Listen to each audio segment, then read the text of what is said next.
Século XVIII, nunca Paris, né? Eu acredito que esse primeiro emprego como professora, eu acho que ele foi muito importante, até para que eu conseguisse construir essa relação com o trabalho mesmo, para que eu percebesse as questões de racismo na minha jornada. Eu acho que isso foi muito importante. Eu tive algumas dificuldades com a tecnologia depois, eu percebi que não era o que eu queria. Então, eu fiz alguns trabalhos, mas eu entendi que não era o que eu queria de verdade. Eu queria trabalhar com gente.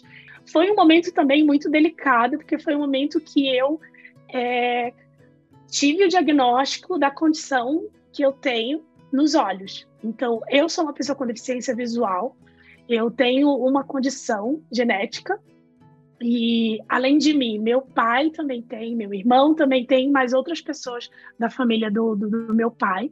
Eu tenho perda contínua de visão.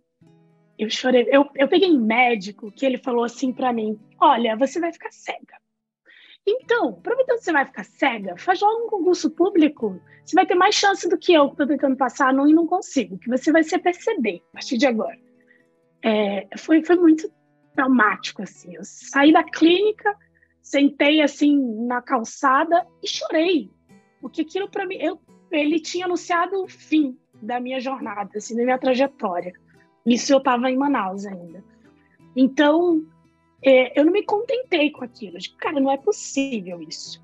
E daí, se eu for uma pessoa cega? Eu conheço gente cega que faz um monte de coisa. Então, eu criei uma revolta, assim, de entender por que aquelas pessoas estavam me dizendo aquilo. E estudando mais a fundo, eu comecei a perceber que deficiência não é doença, deficiência é característica. Então, assim, se uma característica minha, eu tenho cabelo crespo, isso me define quem eu vou ser no mundo? Não. Então, uma deficiência também não vai me definir, é parte de quem eu sou, eu vou considerar, mas aquilo não sou eu. Então, eu parti desse movimento de luto, aceitação, e depois eu fui para fora, para entender como é que isso estava acontecendo no mundo. Então, dentro desse processo todo, eu me envolvi com um grupo aqui em Curitiba chamado Aliades, que eram pessoas de mercado, de qualquer empresa, que queriam falar sobre esses temas e não sabiam por onde começar. Então, eu já falava sobre pessoas com deficiência, a gente tinha um advogado, amigo nosso, que ele era LGBT, e ele era um homem gay, e ele também começou a falar sobre isso.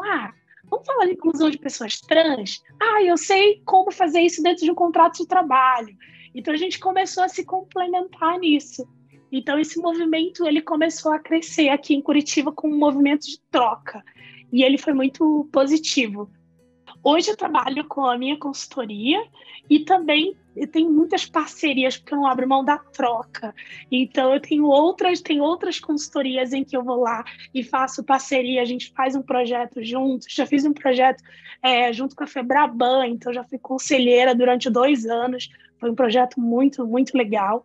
E eu sigo trocando e aprendendo. Eu acho que esse é o meu motivador.